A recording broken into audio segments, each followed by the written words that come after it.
sediakan hidangan di hadapan lawanku.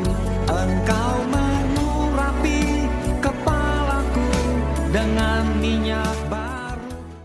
Jumpa kembali di Sharing Firman. Tema Sharing Firman hari ini adalah, bolehkah orang Kristen berutang? Jawabannya, bolehlah. Tapi ingat, banyak orang bisa berutang, bayar nggak bisa. Maka itu, jadi orang Kristen boleh berutang, tapi ingat, bayar utang-utang kita. Katakan amin. Mari kita bahas. Saudara, setiap orang pasti memiliki kebutuhan dan keinginan dalam hidupnya. Untuk memenuhi kebutuhan dan keinginannya, maka orang bekerja supaya dapatkan penghasilan.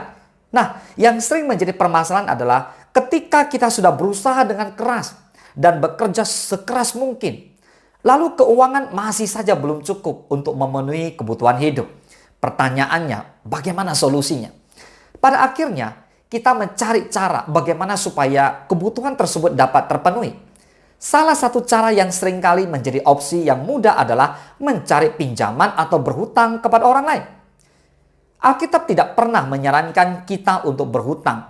Tapi juga tidak ada ayat yang menyebutkan bahwa berhutang adalah dosa. Kalau berhutang adalah dosa, berarti orang percaya tidak boleh memberi pinjaman kepada orang lain. Ada tertulis, Matius 5 ayat 42. Berilah kepada orang yang meminta kepadamu, dan janganlah menolak orang yang mau meminjam daripadamu. Artinya, Tuhan ajarkan kita lewat firman-Nya untuk kita selalu memperhatikan kehidupan orang lain, termasuk orang yang mau pinjam daripada kita. Perhatikan baik-baik. Tuhan memberikan suatu hukum bagi orang yang berutang, yaitu ia harus membayar utangnya juga. Kita berdosa apabila kita tidak membayar utang. Tertulis di Mazmur 37 ayat ke-21. Orang fasik meminjam dan tidak membayar kembali, tetapi orang benar adalah pengasih dan pemurah. Mari mulai sekarang buatlah perencanaan keuangan keluarga dengan baik dan pastikan bahwa setiap utang yang ada pada kita terbayar terlebih dahulu. Inilah yang harus kita utamakan karena Tuhan sangat menentang keras orang yang punya utang tapi tidak mau membayarnya.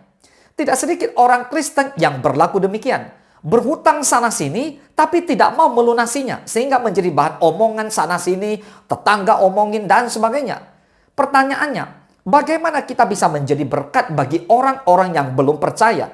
Saudara, mari berutang harus bayar. Kalau Bapak Ibu tidak mau disebut sebagai orang fasik. Yang ngerti boleh bersama-sama dengan saya kita katakan amin. Saudara, aturlah keuangan dengan baik agar kita dapat membayar setiap tagihan atau utang kita dengan tepat waktu.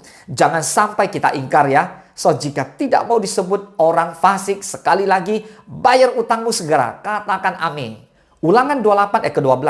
Tuhan akan membuka bagimu perbendaharaannya yang melimpah, yakni langit, untuk memberi hujan bagi tanahmu pada masanya dan memberkati segala pekerjaanmu, sehingga engkau memberi pinjaman kepada banyak bangsa, tetapi engkau sendiri tidak meminta pinjaman. Katakan amin. Firman Tuhan menegaskan bahwa hutang sesungguhnya bukanlah untuk anak-anak Tuhan. Rencana Tuhan bagi orang percaya adalah hidup yang diberkati dan menjadi berkat. Orang percaya memberi pinjaman, bukan meminta pinjaman. Maka agar kita tidak terlibat hutang, maka kita harus membuat perencanaan keuangan dengan baik. Kemudian kita harus memastikan setiap utang dibayar terlebih dahulu. Sebab orang yang meminjam dan tidak membayar kembali disebut orang fasik. Katakan amin. Nah, berkat Tuhan tidak akan datang kepada orang yang tidak bisa menepati janji untuk membayar utang. Karena itu cukupkan diri kita dengan apa yang ada. Jangan sampai besar pasak dari tiang dan belajarlah mengelola keuangan dengan bijak.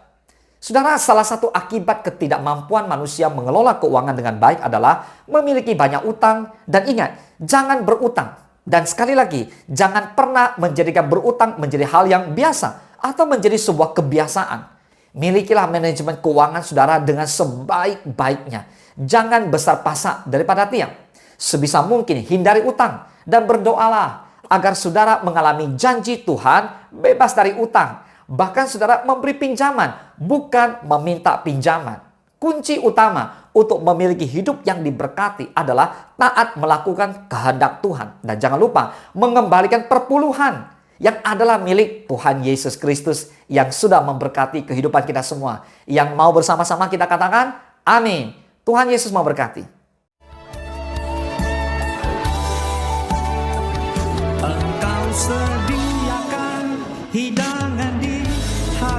pahlawanku, Engkau mengurapi kepalaku dengan minyak baru.